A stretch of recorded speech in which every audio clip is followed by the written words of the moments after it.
اعوذ باللہ من الشیطان الرجیم، بسم اللہ الرحمن الرحیم۔ آج کا ہمارا ٹاپک ہے حدیث جبرائیل سے کیا مراد ہے۔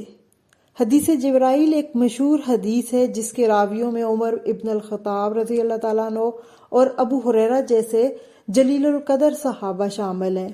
اس روایت کو مسلم اور بخاری نے دونوں نے اپنی صحیح روایات میں نقل کیا ہے، اور روایت کے مطابق جبرائیل علیہ السلام فرشتہ وہ انسانی صورت میں آئے اور محمد صلی اللہ علیہ وآلہ وسلم سے ایمان کیا ہے، احسان کیا ہے، قیامت کب آئے گی، اس قسم کے کچھ سوالات کیے، اور گفتگو کرنے کے بعد وہ چلے گئے۔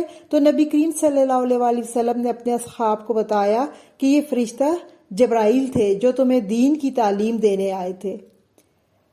حضرت عمر بن خطاب سے روایت ہے، انہوں نے فرمایا کہ ایک دن ہم نبی کریم صلی اللہ علیہ وآلہ وسلم کی خدمت میں حاضر تھے کہ اچانک ہمارے روبرو ایک شخص ظاہر ہوا جس کے کپڑے بے حد سفید اور بال نہایت سیاہ تھے، نہ تو اس پر سفر کے آثار تھے اور نہ ہم میں سے کوئی اس سے واقف تھا۔ وہ شخص رسول اللہ صلی اللہ علیہ وآلہ وسلم کے روبرو بیٹھ گیا اور اپنے دونوں دوزانوں کو نبی کریم صلی اللہ علیہ وسلم کے زانوہ مبارک سے لگا دیا اور اپنے ہاتھوں کو اپنے دونوں زانووں پہ رکھ لیا اور عرض کیا، اے محمد صلی اللہ علیہ وآلہ وسلم، مجھے بتلائیے کہ اسلام کیا ہے۔ تو رسول اللہ صلی اللہ علیہ وآلہ وسلم نے فرمایا، اسلام یہ ہے کہ تو گواہی دے کہ اللہ کے سوا کوئی معبود نہیں، اور یہ کہ محمد صلی اللہ علیہ وآلہ وسلم اللہ کے رسول ہیں، اور نماز کو اچھی طرح پابندی سے ادا کرے، اور زکوٰۃ دے، اور رمضان کے روزے رکھے، اور خانہ کعبہ کا حج کرے، بشرطے کہ وہاں تک پہنچنے پر قادر ہو۔ اس شخص نے یہ سن کر کہا، آپ نے سچ فرمایا۔ ہم سب کو اس بات پر حیرت ہوئی کہ آپ سے پوچھتا ہے اور ساتھ ہی خود تصدیق بھی کر دیتا ہے۔ اس شخص نے کہا، مجھے بتائیے ایمان سے کیا ہے؟ آپ صلی اللہ علیہ وسلم نے ارشاد فرمایا، ایمان یہ ہے کہ تو اللہ پر ایمان لائے، اس کے فرشتوں پر، اس کی کتابوں پر، اس کے رسولوں پر، اور روز قیامت پر یقین رکھے، خیر و شر پر کہ وہ قضاء و قدر سے ہے۔ اس شخص نے کہا، آپ نے سچ فرمایا۔ پھر اس شخص نے پوچھا کہ مجھے بتائیے احسان کیا ہے؟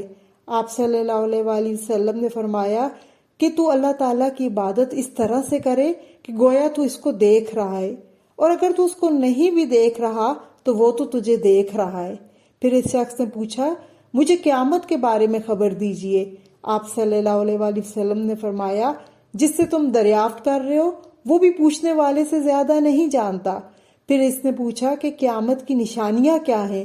تو آپ صلی اللہ علیہ وآلہ وسلم نے فرمایا، جب لونڈی مالک کو جنے گی، اور یہ کہ ننگے پیر چلنے والے، ننگے بدن، تنگ دست اور بکریاں چرانے والوں کو تم دیکھو کہ وہ بلند عمارتیں بنانے میں ایک دوسرے پر فخر کریں گے۔ راوی یعنی حضرت عمر رضی اللہ تعالیٰ عنہ فرماتے ہیں کہ وہ شخص چلا گیا اور میں دیر تک ٹھہرا رہا۔ پھر آپ نے مجھ سے فرمایا کہ اے عمر، کیا تم جانتے ہو کہ سائل کون تھا؟ میں نے جواب دیا، اللہ اور اس کے رسول زیادہ جانتے ہیں۔ آپ نے فرمایا، وہ تو جبرائیل تھے، تمہارے پاس اس غرض سے آئے تھے کہ تم کو تمہارا دین سکھا دیں۔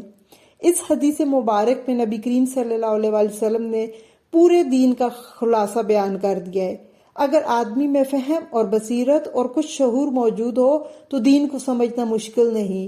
اس دین کی خوبی یہ ہے کہ یہ دین پڑھے لکھے لوگوں کا بھی ہے اور یہ دین ان پڑھ لوگوں کا بھی ہے، اور اللہ نے اس امت کا سب سے بڑا امام یعنی نبی کریم صلی اللہ علیہ وآلہ وسلم کو امام اگر بنایا تو آپ دیکھیں ان کا دنیا میں کوئی استاد نہیں تھا، اس لیے اس دین کو سمجھنا کوئی مشکل نہیں ہے۔ اس حدیث کو حدیث جبرائیل کہتے ہیں۔